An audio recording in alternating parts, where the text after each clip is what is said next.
ಎಲ್ಲರಿಗೂ ನಮಸ್ಕಾರ ಸ್ನೇಹಿತರೆ, ನಮ್ಮ ಚಾನಲ್ಗೆ ಸ್ವಾಗತ. ಇವತ್ತಿನ ಈ ವಿಡಿಯೋದಲ್ಲಿ ಹೊಸ ಮನೆಗೆ ಅಥವಾ ಬಾಡಿಗೆ ಮನೆಗೆ ಹೋಗುವಾಗ ಯಾವ ರೀತಿ ಪೂಜೆ ಮಾಡಿ ಹೋಗಬೇಕು, ಯಾವ ವಸ್ತುಗಳನ್ನು ತೆಗೆದುಕೊಂಡು ಹೋಗಬೇಕು, ಯಾವ ರೀತಿ ಹಾಲನ್ನು ಉಕ್ಕಿಸಿ ಹೋಗಬೇಕು ಎಂಬ ಎಲ್ಲ ಮಾಹಿತಿಯನ್ನು ಸಂಪೂರ್ಣವಾಗಿ ಇವತ್ತಿನ ಈ ವಿಡಿಯೋ ಮೂಲಕ ತಿಳಿದುಕೊಳ್ಳೋಣ ಸ್ನೇಹಿತರೆ, ಹೊಸ ಮನೆಗೆ ಪ್ರವೇಶಿಸುವುದು ಜೀವನದ ಅತ್ಯಂತ ಶುಭ ಕ್ಷಣಗಳಲ್ಲಿ ಒಂದು. ಆದ್ದರಿಂದ ಗೃಹ ಪ್ರವೇಶವನ್ನು ಶಾಸ್ತ್ರೋಕ್ತವಾಗಿ ಮಾಡಿದರೆ ಮನೆಯಲ್ಲಿ ಸುಖ, ಶಾಂತಿ ಮತ್ತು ಸಮೃದ್ಧಿ ನೆಲೆಸುತ್ತದೆ.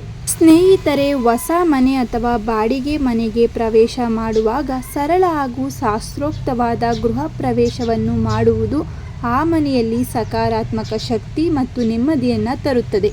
ಸ್ವಂತ ಮನೆಗೆ ಮಾಡುವಂತೆ ದೊಡ್ಡ ಮಟ್ಟದಲ್ಲಿ ಹೋಮ ಹವನಗಳನ್ನು ಬಾಡಿಗೆ ಮನೆಗೆ ಮಾಡದಿದ್ದರೂ ಬಾಡಿಗೆ ಮನೆಗೆ ವಾಸ್ತು ಪ್ರಕಾರ ಕೆಲವು ಸರಳ ನಿಯಮಗಳನ್ನು ಪಾಲನೆ ಮಾಡಲೇಬೇಕು. ಸ್ನೇಹಿತರೆ, ವಾಸ್ತು ಪ್ರಕಾರ ಬಾಡಿಗೆ ಮನೆಯ ಗೃಹ ಪ್ರವೇಶಕ್ಕೆ ಸಂಬಂಧಿಸಿದ ವಿಧಿವಿಧಾನಗಳು ಇಂತಿವೆ ಸ್ನೇಹಿತರೆ.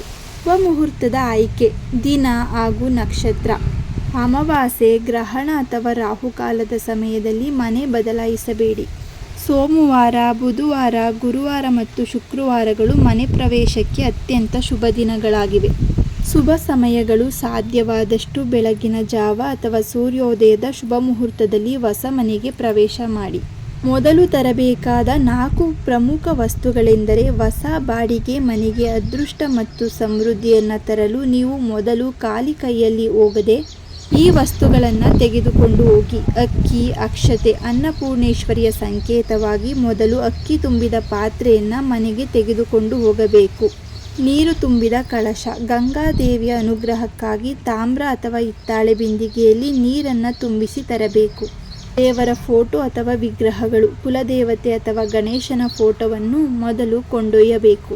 ಉಪ್ಪು ಮತ್ತು ಅರಿಶಿಣ ಇವು ಮನೆಯಲ್ಲಿರುವ ನಕಾರಾತ್ಮಕ ಶಕ್ತಿಯನ್ನು ನಾಶಪಡಿಸುತ್ತವೆ.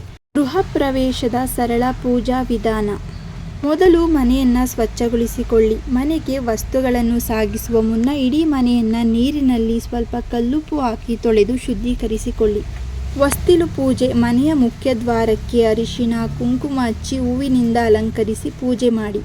ಬಾಗಿಲಿಗೆ ಮಾವಿನ ಎಲೆಯ ತೋರಣವನ್ನು ಕಟ್ಟಿ ದೀಪವನ್ನು ಬೆಳಗಿಸುವುದು. ದೇವರ ಕೋಣೆಯಲ್ಲಿ ಅಥವಾ ಈಶಾನ್ಯ ಮೂಲೆಯಲ್ಲಿ ದೀಪವನ್ನು ಹಚ್ಚಿಡುವುದು. ಹಾಲು ಉಕ್ಕಿಸುವುದು. ಇದು ಅತ್ಯಂತ ಪ್ರಮುಖ ಶಾಸ್ತ್ರ. ಹೊಸ ಪಾತ್ರೆಯಲ್ಲಿ ಹಾಲನ್ನು ಹಾಕಿ ಅದು ಉಕ್ಕಿ ಬರುವಂತೆ ಕಾಯಿಸಬೇಕು. ಹಾಲು ಉಕ್ಕಿ ಹರಿಯುವುದು ಮನೆಗೆ ಬರುವ ಸಮೃದ್ಧಿಯನ್ನು ಸೂಚಿಸುತ್ತದೆ. ಆ ಹಾಲಿನಿಂದ ಸಿಹಿ ಪಾಯಸ ತಯಾರಿಸಿ ದೇವರಿಗೆ ನೈವೇದ್ಯ ಮಾಡಿ. ಸರಳ ಪೂಜೆ. ಗಣಪತಿ ಪೂಜೆ, ಲಕ್ಷ್ಮೀ ಪೂಜೆ ಅಥವಾ ಸತ್ಯನಾರಾಯಣ ಪೂಜೆಯನ್ನು ನಿಮ್ಮ ಶಾಸ್ತ್ರಾನುಕ್ರಮವಾಗಿ ಸರಳವಾಗಿ ನೆರವೇರಿಸಿಕೊಳ್ಳಿ. ಬಾಡಿಗೆ ಮನೆಗೆ ಮುಖ್ಯ ವಾಸ್ತು ಸಲಹೆಗಳು. ಮನೆಯ ಮುಖ್ಯ ಬಾಗಿಲು ಈಶಾನ್ಯ, ಪೂರ್ವ ಅಥವಾ ಉತ್ತರ ದಿಕ್ಕಿನಲ್ಲಿದ್ದರೆ ತುಂಬ ಒಳ್ಳೆಯದು. ನೈಋತ್ಯ ದಿಕ್ಕಿನಲ್ಲಿ ಬಾಗಿಲಿರುವ ಮನೆಗಳನ್ನು ಆದಷ್ಟು ತಪ್ಪಿಸಿ.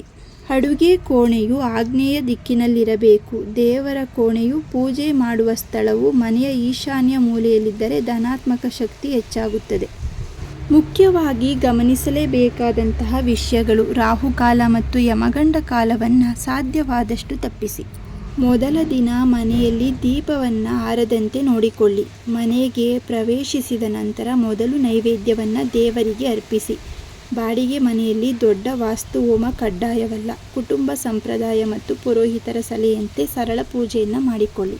ಸ್ನೇಹಿತರೆ, ಇವತ್ತಿನ ಈ ವಿಡಿಯೋದಲ್ಲಿ ಹೊಸ ಮನೆ ಅಥವಾ ಬಾಡಿಗೆ ಮನೆಯ ಗೃಹ ಪ್ರವೇಶದ ಬಗ್ಗೆ ಸಂಪೂರ್ಣ ಮಾಹಿತಿಯನ್ನು ತಿಳಿಸಿದ್ದೇವೆ. ಇವತ್ತಿನ ಈ ಮಾಹಿತಿ ನಿಮಗೆ ಇಷ್ಟವಾಗಿದ್ದಲ್ಲಿ ಈ ವಿಡಿಯೋವನ್ನು ಲೈಕ್ ಮಾಡಿ, ಹಾಗೆ ನಿಮ್ಮ ಫ್ಯಾಮಿಲಿ ಮತ್ತು ಫ್ರೆಂಡ್ಗೆ ಶೇರ್ ಮಾಡಿ. ಇದೇ ರೀತಿಯ ಮತ್ತಷ್ಟು ಮಾಹಿತಿಗಾಗಿ ನಮ್ಮ ಚಾನಲನ್ನು ಸಬ್ಸ್ಕ್ರೈಬ್ ಮಾಡಿಕೊಳ್ಳಿ. ಮತ್ತೆ ಸಿಗೋಣ ಮತ್ತೊಂದು ಮಾಹಿತಿಯ ಮೂಲಕ. ಎಲ್ಲರಿಗೂ ಧನ್ಯವಾದಗಳು.